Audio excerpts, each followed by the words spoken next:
here with Valentina Ciuffi and Joseph Grima, who are the co-founder of Alcova. Alcova is a platform for independent design founded in 2018 that shines a spotlight on forward-looking contemporary design.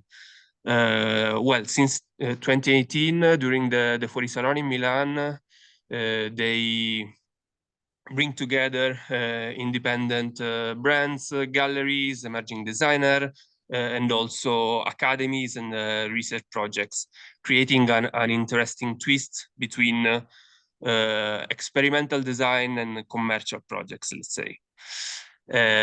So, ciao Valentina, ciao Joseph, how are you? Ready, good. We're energized and curious to see what this 2024 Salone will bring. Well, the following question is about the context, the new location. Even if I have been saying that for a few years now that the charms of the location and the experience of rediscovering some of Milan neglected places sometimes risks to overshadowing shadowing the content, the exhibitor, the project, the designer. But this question is so I have to do that because but let's consider it like an introductory question. So where are you taking us this year?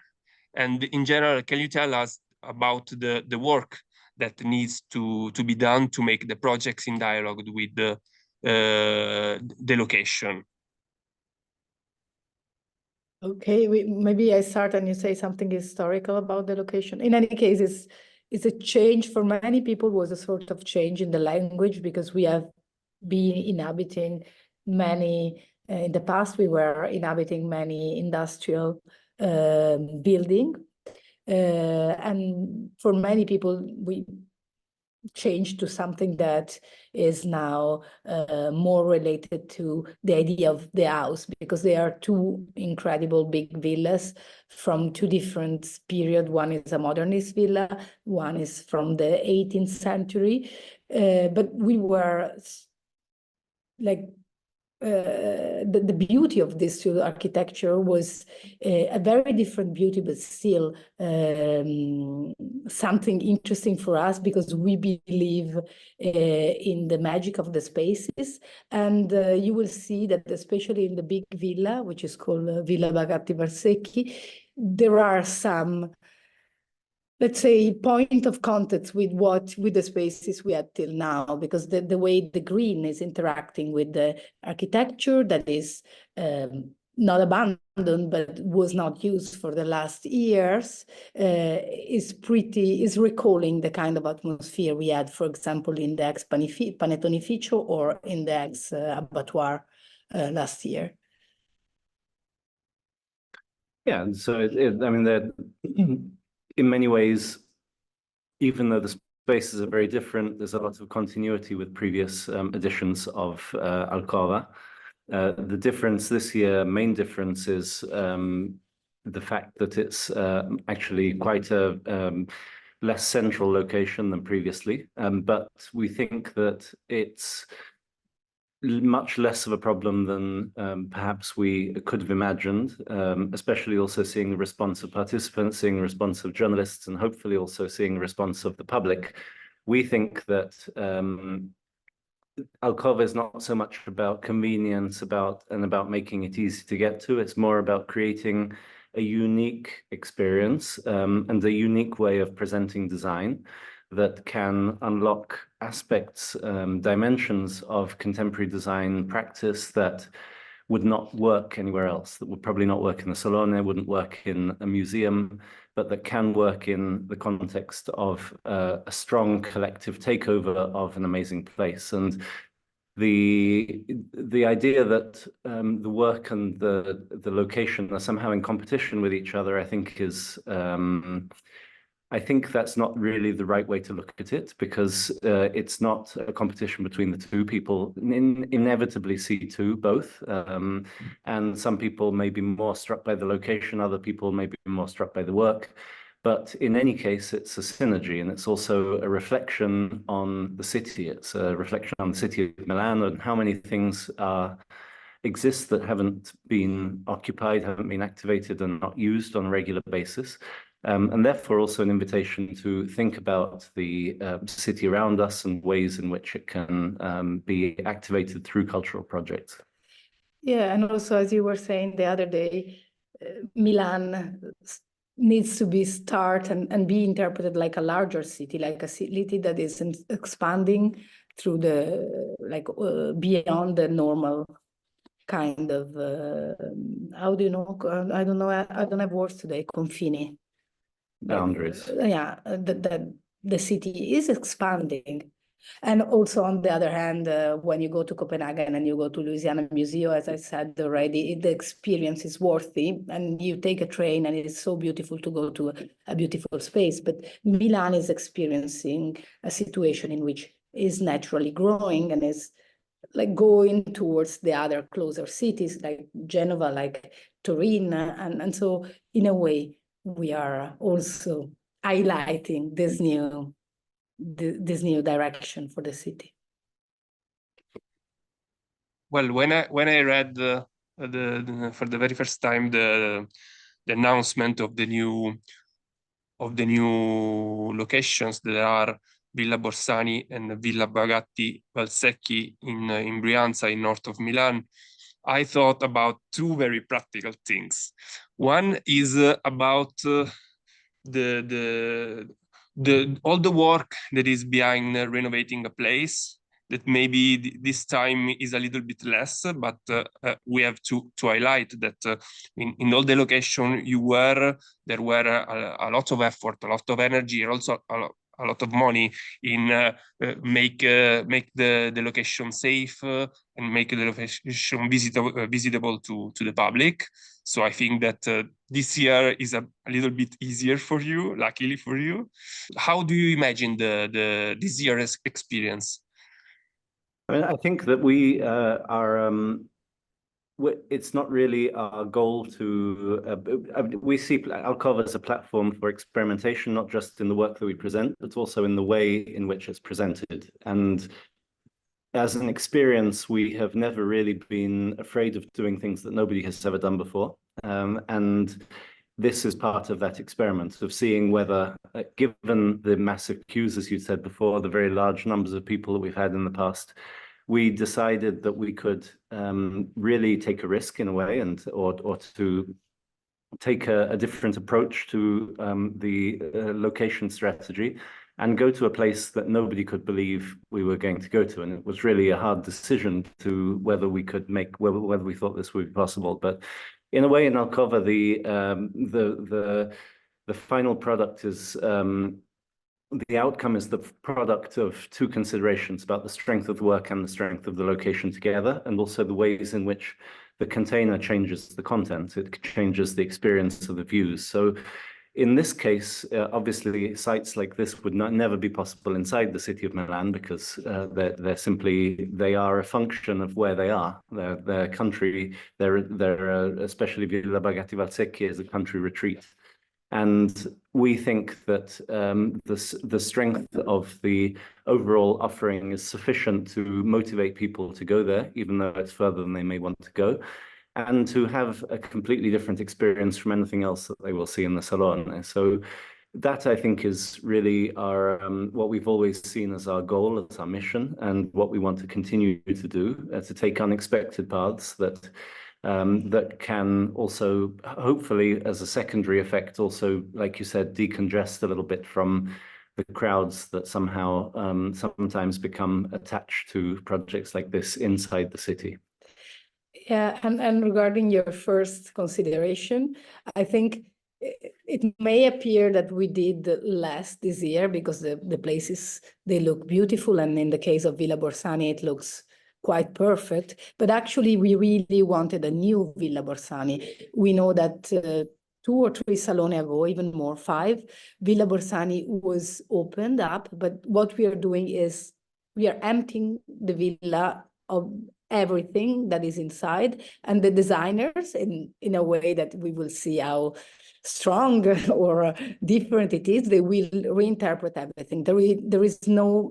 There is a very little furniture that stays just because we couldn't move it out. So there was an effort. And Villa Bagatti Valsecchi, we still had to make it possible because the villa was closed for agibility problems.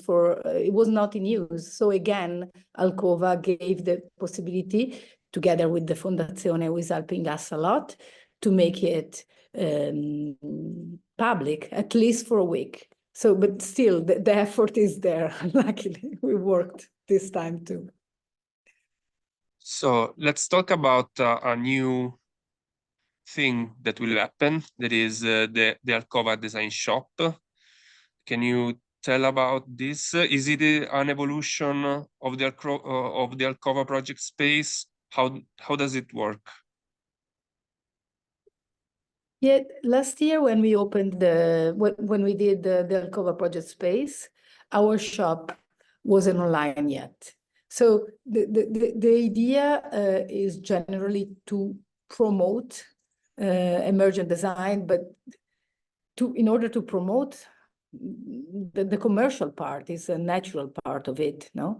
So if we want to give more visibility to young designers that are trying new languages, that are brave in this sense, we should try to give them a platform in which they can sell more clearly. So I would say this year, and then Space Caviar did the exhibition design. I don't know if Joseph wants to add something about that, but you will see that it's much more clearer that things are for sale. It's still a very beautiful exhibition because the selection, in our opinion, is like the best that we had in Alcova, and also things that we were looking for, like we are both talent scout, and together with our team, we also included people that were not in Alcova. So the difference is that we have a platform online.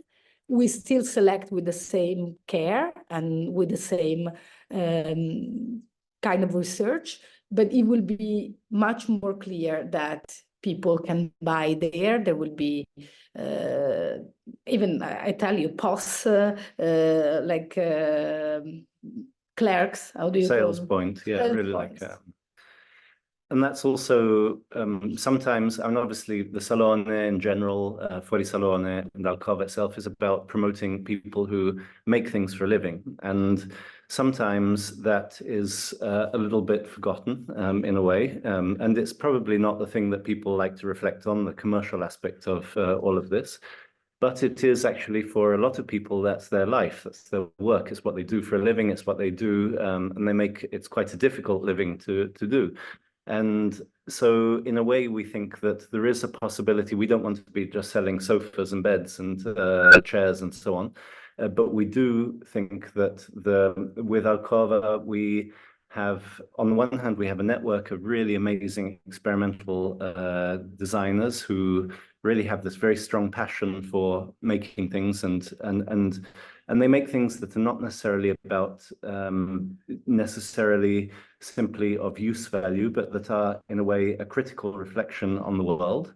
And on the other hand, we have a community of visitors, of a network of people who follow us, who are very interested in this kind of creative expression. And so we think that Alcova can be a connection between these two communities. That's something that until now we haven't really developed as strongly or as explicitly as in this case. Yeah, before I forgot, we also will have a place in Rinascente. We will have a space in Rinascente where Loop, duo of designers that they were at Alcova twice, in Miami and in Milan, and they are selling through our web, and they will have their alternative pop-up store, because they will do a workshop in Rinascente, which is maybe not that common. And so, yeah, we are trying to explore we are not experts in e-commerce, but we are sure that we have the right crowd to try and introduce the designer to, even for commercial, from a commercial point of view. I would say that is something very new for design, no? To also for independent design to make their own pieces and try to find the right platform where to sell them, no? And well, as I was saying in the introduction, the thing that is that always has been interesting for me about Alcova is this mix between brands and research and university. So to give the public a broad shade or a broad understanding of what design can be today. So can you give us some examples of the exhibitors that will be there this year? We can take one for each. But I mean, in terms of, you spoke about academies and design schools, we have Head de Genève, which is a long-time member of the Alcova community. They've exhibited several times in the past. And their presence again is the thing that we like about working with schools is that typically we avoid schools that simply want to come and present here's a chair, here's a table, here's a pot by our students. We're not interested in that.